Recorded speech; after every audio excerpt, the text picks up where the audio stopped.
What's up, everybody? My name is Coach Jacob Cabazzuto. I'm the head trainer at Cab Training. And in this video, I'm going to tell you guys about the biggest mistake I ever made in high school.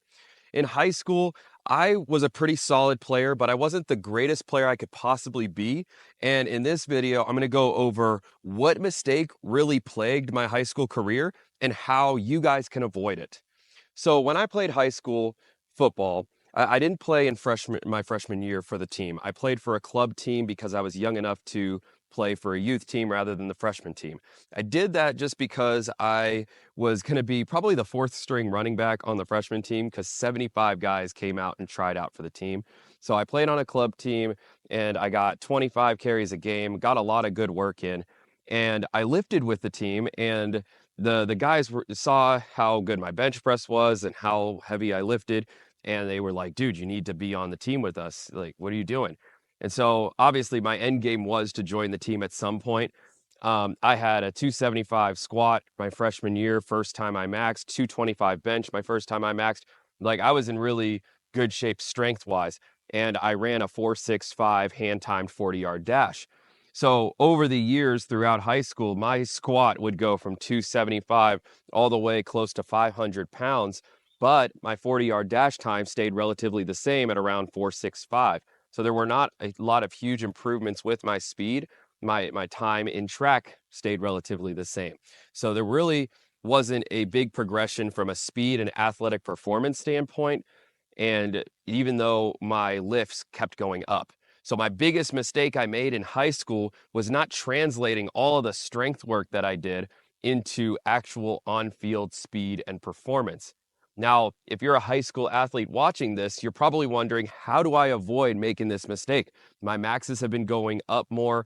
I can lift a lot more. I'm getting stronger. I'm getting bigger, but I'm not seeing the speed gains that I'm looking for. Well, it just comes down to properly training your speed.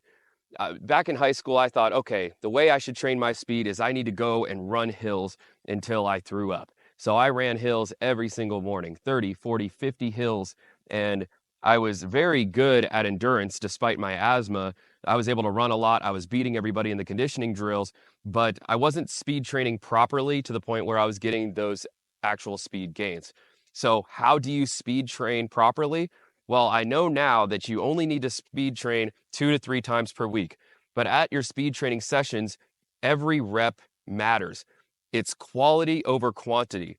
Now, when I speed train, I only get 3 to 4 extremely high speed reps, full speed, where I'm tracking my sprint, whether I'm using a GPS tracker vest or laser timers or just having somebody time me with a stopwatch, just so I can get a progress report on my speed every time I train it.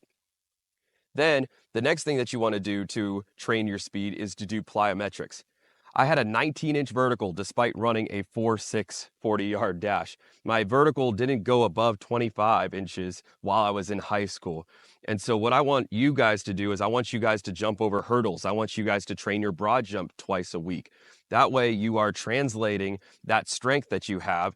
You can move the bar, you can move 400 pounds on the bar, but you can't move it fast. And the way you move and create force fast is through plyometrics and sprinting. And so the way that you guys avoid that mistake that I made in high school is to simply train your speed the proper way.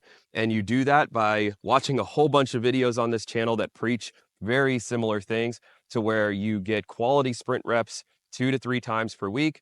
You do plyometrics, and you fine tune your mechanics so you don't have mechanical deficiencies that slow you down.